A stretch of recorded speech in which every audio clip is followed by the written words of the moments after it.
बच्चों को समझ ही नहीं आ रहा है कि 12th के बाद कहाँ पे एडमिशन लेनी है या 10th के बाद कौन सी स्ट्रीम लेनी है।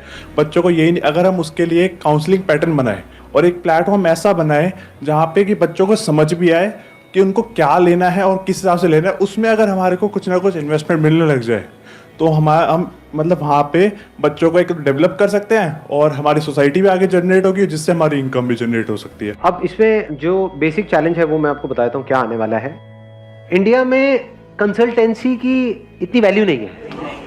लोग ना कंसल्टेंसी की कोई वैल्यू नहीं समझते। मतलब अगर आप पेरेंट्स को कहोगे ना कि हाँ करियर काउंसलिंग के लिए जा रहे हैं और वो बंदा 5,000 लेने वाला है, 10,000 लेने वाला है, नहीं तो सर, हम कोई देगा नहीं करवाएंगे। हाँ, अब दूसरा चैलेंज आता है, अगर आप फ्री ऑफ कॉस्ट करवाओगे तो पैसा आपको कहां से आएगा? जहां आप एडमिशन कराओगे बच्चे का, वहां से आपको पैसा मिलेगा। हाँ जी। अब ये ऑलरेडी लोग इंडिया में कर रहे हैं। अब यहाँ पे गड़बड़ क्या होती है, जो ढंग का इंस्टीट्यूट है, जो एक्चुअल में ढंग का होगा, वो तो आपको पैसा देगा नहीं। जो बिल्कुल ही थका हुआ है वो ज्यादा पैसा देगा, और जो बिल्कुल ही ऐसा है गया गुजरा, जहां कुत्ता भी नहीं आता है, वो आपको इतना पैसा देगा जिसकी कोई लिमिट नहीं है। तो काम तो कर लोगे शॉर्ट टर्म में, लेकिन लॉन्ग टर्म में यहाँ पे सक्सेसफुल होना नहीं होना, there is a big question mark. क्योंकि सर मैं अभी 11th में सर मैंने साइंस ली थी, फिर वो साइंस के बाद कॉमर्स में आया, तो मेरे को लगा कि मतलब एजुकेशन में ना आजकल हम डिसीजन नहीं ले पाते। तो प्रॉब्लम छोटी नहीं है बहुत बड़ी, बट इसको कैसे बिजनेस में कन्वर्ट करना है, दैट्स अ बिग क्वेश्चन।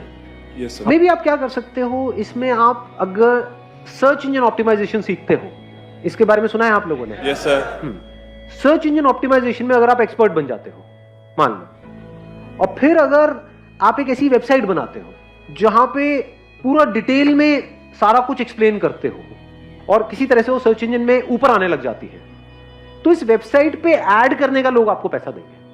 अरे वैसे सर वेबसाइट तो बनाई है घर घर शिक्षा के नाम से। हाँ। और उस पे मैंने सर मतलब ट्रस्ट भी रजिस्ट्रेशन करवाई है, ताकि मेरे को मतलब कंपनी के मतलब एक वेलफेयर के लिए भी काम करवाऊं, थोड़ा बिजनेस पॉइंट ऑफ व्यू से भी आगे बढ़ना। अब इसको ध्यान से समझना, आपने एक वेबसाइट तो बना ली, कितनी वेबसाइट्स हैं इस टाइम वर्ल्ड में? बहुत मतलब क्या, करोड़ों नहीं है, अरबों खरबों हैं, अनलिमिटेड वेबसाइट्स हैं। जब भी आप जाकर के कुछ सर्च करते हो गूगल पे, कौन से पेज तक जाते हो? 1000, 2000, 20,000? पहला पेज।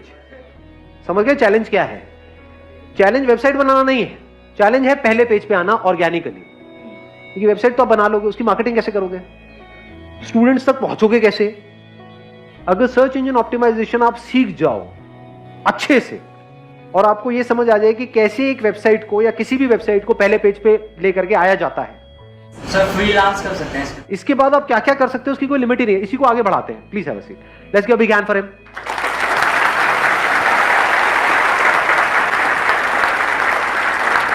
देखो अब इसके बाद आप क्या क्या कर सकते हो। ये जो एरा है इसको बोलते हैं डिजिटल एरा।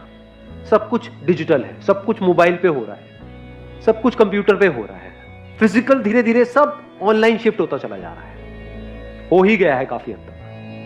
तो यहां पे जिसके हाथ में ये स्किल है कि इस डिजिटल वर्ल्ड में ऑर्गेनिकली प्लस इनऑर्गेनिकली मतलब होता है मार्केटिंग के थ्रू, एडवर्टाइजिंग के थ्रू, ऑर्गेनिकली होता है सर्च इंजन ऑप्टिमाइजेशन के थ्रू। जिसके पास में दोनों स्किल है, क्योंकि दोनों इंटरलिंक्ड है, इसको आप डिजिटल मार्केटिंग भी बोल सकते हो ब्रॉडली।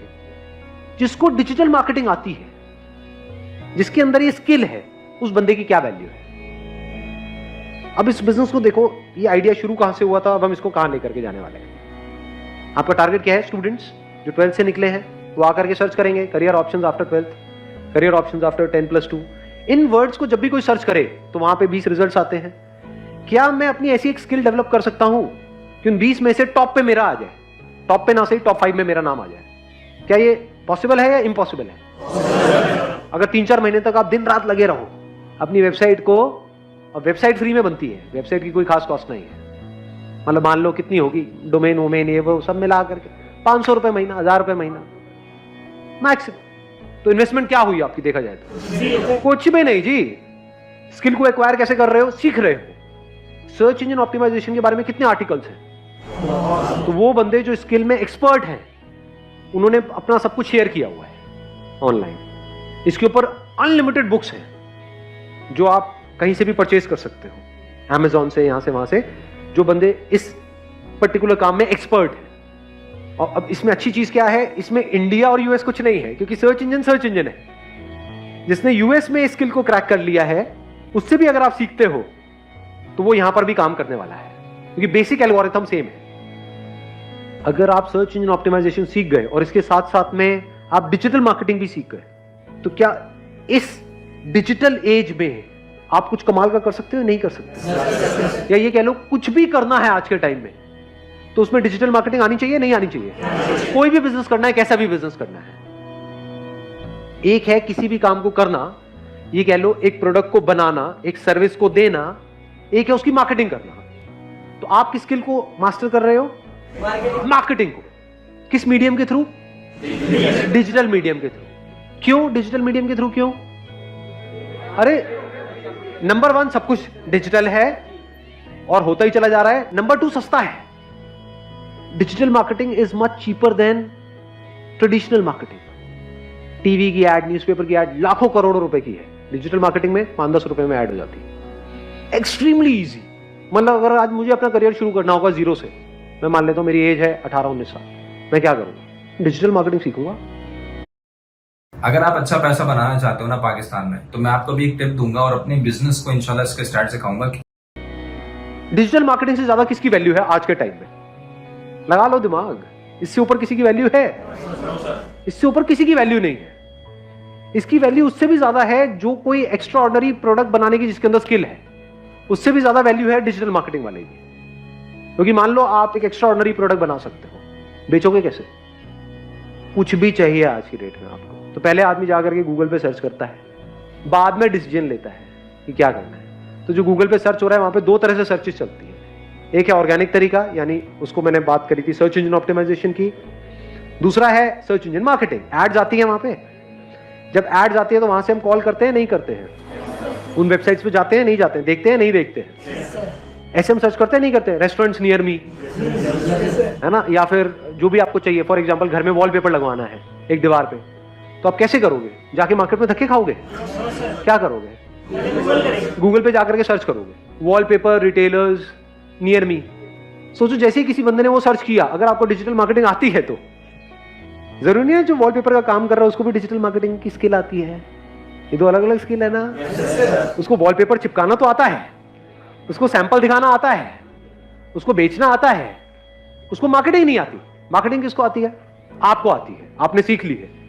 2-3 महीने 4 महीने लगा करके इस स्किल को डेवलप कर लिया, ये 1 साल लगा करके पक्के हो गए डिजिटल मार्केटिंग में। आपको पता है इसकी मार्केटिंग करते कैसे।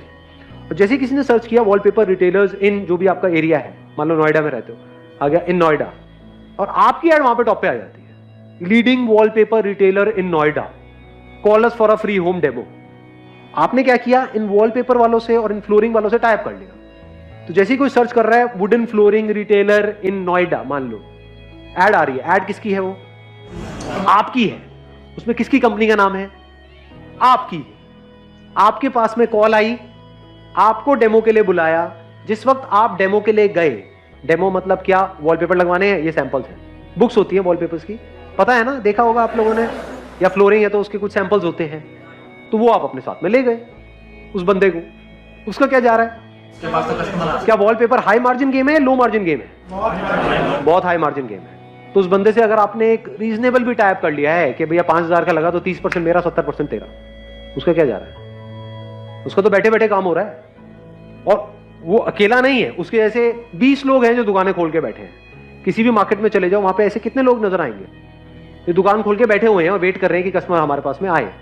तो अगर उनको आप काम देने लग जाओ रेगुलर, तो उसमें भी चूज करो उन 20 में से कौन सा बंदा आपको ढंका लग रहा है, जिससे बात करके आपको भी अच्छा लग रहा है। उसको सीधा बोलो ना कि मैं ये काम करता हूं, मेरे पास में बहुत लोग आते हैं। विजिटिंग कार्ड ही तो चाहिए। जा करके आपने मार्केट में बात करी इन लोगों से, और कितनी देर लगेगी आपके पास लोग आने में अगर आपको डिजिटल मार्केटिंग आती है तो। नोएडा में कितने लोग डेली सर्च करने वाले हैं वॉलपेपर के लिए, फ्लोरिंग के लिए, ऐसे अलग अलग चीजों के लिए? कितने लोग सर्च करते होंगे? कुछ आइडिया है? हजारों लोग सर्च कर रहे हैं। उन हजारों लोगों को आपकी ऐड दिख रही है जहां पर आप जा रहे हो डेमो देने के लिए। ऐड कितने में होती है? महीने का 2-3 हजार, 5 हजार। अगर आपने अपना 5 हजार का भी एडवर्टाइजिंग का बजट बना लिया तो कितने क्लाइंट्स आप एक्वायर कर सकते हो अगर आपको डिजिटल मार्केटिंग आती है तो। अब यहां पे एक चैलेंज पता है क्या है बहुत बड़ा इंडिया में, जो मैंने ऑब्जर्व किया है, लोग एडवर्टाइजिंग को एज एन एक्सपेंस देखते हैं। ये बेवकूफ लोगों की निशानी है। Advertising is not an expense, it is an investment. मतलब उनको दुकान बनानी है, आप जा करके ऑब्जर्व कर लेना ऐसे लोगों को कि किसी मार्केट में दुकान खोली है, लाखों रुपए इंटीरियर में लगा दिया, बढ़िया से बढ़िया ये है वो है सब कुछ है, और पूछो आपका एडवर्टाइजिंग बजट क्या है, मार्केटिंग बजट क्या है, कुछ भी नहीं। वो क्या होता है, उनको बोलो मैं आपकी मार्केटिंग करूंगा 10,000 रुपये महीने का लूंगा, वो कहेंगे भाई मैं नहीं दूंगा। समझ गए? इस बंदे ने लाखों रुपए लगा रखे हैं अपनी दुकान को बनाने में, उसकी टेबल चेयर है 50,000 रुपए की, और उसको आप बोलो 10,000 रुपये महीने का दे दे, नहीं देगा। तो ये प्रॉब्लम नहीं है, अपॉर्चुनिटी है। ये 5,000 रुपये आप अपनी जेब से लगाओ ना, उससे मत लो, वो देगा ही नहीं। सोच ही नहीं है यहां पे लोगों की। बट उसको बोलो कि भैया तेरा मैं माल बेचूंगा, मेरे को अपना डिस्ट्रीब्यूटर बना दे। एक रिटेलर को उसकी ईगो सोचो कितनी बूस्ट हो जाएगी कि मुझे डिस्ट्रीब्यूटर मिल गया। नहीं, खुश नहीं हो जाएगा? आप एक रिटेलर हो, आपके पास कोई आए बोले कि मैं आपके लिए काम लेकर के आऊंगा, मुझे इतना पैसा चाहिए, तो आप मना करोगे क्या? वो ले आ बेटा, तू काम जितना लाना है, काम लाएगा तो पैसा मिलेगा, उसके लिए वो तैयार है। आप कहोगे भाई मुझे इतना पैसा महीने का दे दो और मैं आपके लिए काम लेकर के आऊंगा, वो कहेगा 1 रुपए भी नहीं मिलेगा। समझ गए मैं क्या कह रहा हूं? दोनों में फर्क समझ आ रहा है? तो इसी साइकी को समझ करके इसी साइकी से आप खेल जाओ। उसके लिए अगर आप काम करते भी हो, 10,000 रुपए ऐड लगा करके उसको 1 लाख का बिजनेस देते भी हो, तब भी वो रो रो करके आपको 10-20 हजार रुपए देगा। ये यहां पे बेसिक मेंटालिटी है इंडिया में। बट अगर आपने खुद अपना पैसा इन्वेस्ट किया, यानी 5,000 रुपए की ऐड करी और वहां से 50,000 रुपए का बिजनेस जनरेट किया, तो उसमें 30% भी अगर आपको मिला तो 15,000 रुपए आपका है। जब भी किसी को उस एरिया में वॉलपेपर चाहिएगा या फ्लोरिंग चाहिएगी या ऐसा कुछ भी चाहिएगा, तो वो गूगल पे सर्च करेगा, आपके पास में वो लीड आएगी। अब आपका आगे टाइप है जिनकी क्वालिटी भी अच्छी है और जो आपको मार्जिन भी अच्छा दे रहे हैं। आप वहां पर जा रहे हो और धीरे धीरे अपनी टीम बढ़ाते चले जा रहे हो। बढ़ानी ही पड़ेगी अगर ये काम एक्चुअल में आपको आता है तो, क्योंकि इतनी कॉल्स आ जाएंगी, हर जगह आप अकेले नहीं जा सकते। दिन में 20 लोगों ने 30 लोगों ने आपको डेमो के लिए बुला लिया, हर जगह अकेले जाओगे क्या? लोग चाहिए। अब यहां पे एक और बहुत बड़ा एडवांटेज आ गया, इंडिया में अनएम्प्लॉयमेंट बहुत ज्यादा है, लोगों की कोई कमी नहीं है, कितनी भी टीम बढ़ा लो। पहले अपने माइंड में रख लो, एक अमाउंट फिक्स कर लो, 5-10 हजार रुपए, वट एवर, इससे कम का काम मैं नहीं करूंगा। मैंने क्या कहा था अपने पहले सेशन में, याद है? बिजनेस में आगे बढ़ने के लिए ना बोलना ज्यादा इंपॉर्टेंट है। ये नहीं कि ये काम करना है जी, यहाँ पे 100 रुपए का, वहां पे भी आप पहुंच जाओ, नहीं 20 रुपए तो आ रहा आने देना, तो फंस जाओगे, फिर कभी कुछ बड़ा नहीं कर पाओगे लाइफ में। पहले ही बड़ा सोचो ना माइंड में, छोटा मोटा क्यों सोच रहे हो? धीरे धीरे अपनी फिगर को बढ़ाते चले जाओ। फिर जैसे से आप एक कॉन्ट्रैक्टर हो तो आपने अपने माइंड में फिक्स किया हुआ है कि अच्छा लाख रुपए से नीचे का काम मैं नहीं करूंगा। लाख रुपए में ये जो काम होते हैं, मिनिमम बता रहा हूं 30% का मार्जिन होता है। तो अगर महीने के आप 3 घर में भी काम कर रहे हो, शुरू में वो एकदम से आपको 1 लाख का काम नहीं देंगे, पहले छोटा मोटा काम कराएंगे 5-10 हजार रुपए का। जब ट्रस्ट हो जाएगा तो बड़ा काम भी आएगा तो सीधा आपको फोन करेंगे, अगर आपने उनको सेटिस्फाई किया है तो। लाख रुपए का काम भी करते हो और आगे वर्ड ऑफ माउथ स्प्रेड होता है, वो आगे रिकमेंड भी करते हैं, अगर खुद सेटिस्फाई होते हैं तो। खुद के घर में कुछ भी होगा सीधा आपको फोन करेंगे। और आप भी ऐसे करते हो या नहीं करते हो? घर में क्या आपके कुछ लोग फिक्स नहीं हो गए? कोई भी काम कराना होता है सीधा उनको फोन जाता है। अब आपको ये पता है वो कितना कमा रहे हैं कितना नहीं? ये नहीं पता है। यही तो गेम है। और डिजिटल मार्केटिंग में मैंने सिर्फ एक चीज की बात करी है, इसमें हम बहुत कुछ कर सकते हो। मैंने एक पहले सेशन में एग्जांपल दिया था पेस्टिसाइड ट्रीटमेंट का। उसमें भी तो आप अगर खुद नहीं करना चाहते, आप कहते हो नहीं भाई मैं मशीन लेकर के कहां घूमूंगा ये वो व्हाटएवर, तो आप आगे टाइप नहीं कर सकते, क्योंकि पेस्टिसाइड ट्रीटमेंट करने वाले तो हजारों लोग बैठे हैं, बट उनको अपनी मार्केटिंग करनी नहीं आती है। उसमें भी किसी ऐसे को पकड़ो जिसने अभी नया नया काम शुरू किया है, शुरू तो कर लिया है, पैसा तो लगा दिया है, लाइंस नहीं है। एक तरह का आप कनेक्टिंग लिंक बन गए हो कस्टमर्स के बीच में और जो काम करने वाले लोग हैं उनके बीच में। उनके बीच में आप एक लिंक हो और आपकी पूरी की पूरी टीम है, 2 लोगों की, 5 लोगों की, 10 लोगों की, जैसे जैसे काम बढ़ता जा रहा है टीम भी बढ़ाते चले जा रहे हैं। तो यहां से कितना काम हो सकता है, कोई अगर करना चाहता है तो कोई लिमिट नहीं है। अगर मार्केटिंग आती है अपर लिमिट कोई नहीं है। इन्वेस्टमेंट कितने में शुरू हुआ ये काम? 5-10 हजार रुपए, 20 हजार रुपए मैक्सिमम। और एक स्किल आ गई आपके पास में, स्किल की जो वैल्यू है ना, इसके बदले में पता है क्या मिलता है? सिर्फ पैसा नहीं मिलता है, कॉन्फिडेंस मिलता है। जिसके हाथ में स्किल होती है ना, वो पता है क्या बोलता है? ये बंद होता हो जाए ये सारा का सारा काम, मैं तो फिर से शुरू कर लूंगा। ऐसा वही बंदा बोल सकता है जिसके हाथ में स्किल हो, ना कि डिग्री हो।